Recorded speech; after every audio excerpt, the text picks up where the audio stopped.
Magnets have a north and a south pole.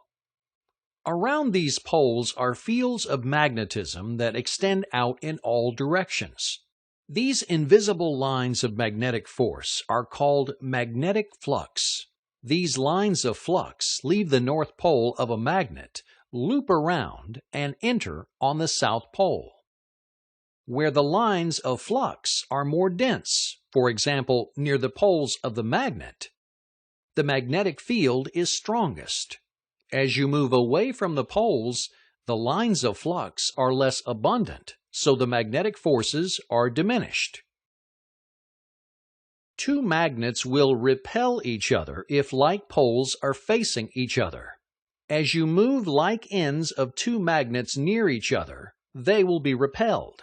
Notice how the lines of flux bend as they impinge on the flux lines of the opposing magnet.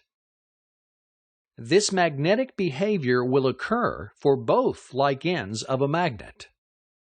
If unlike poles of a magnet are facing each other, the forces will attract each other.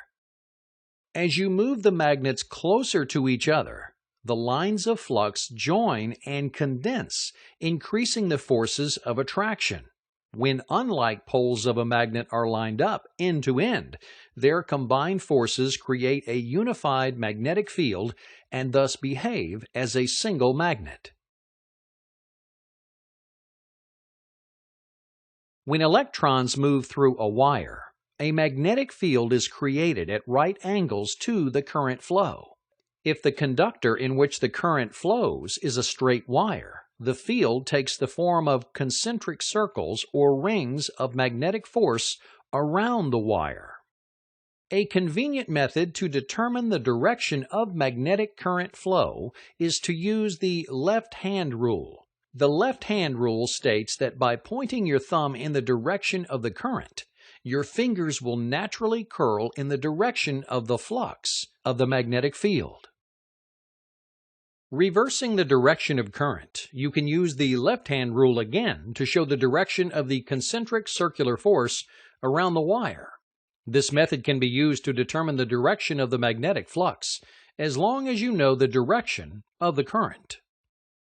One important aspect of electromagnetic study is the process of magnetizing magnetic materials.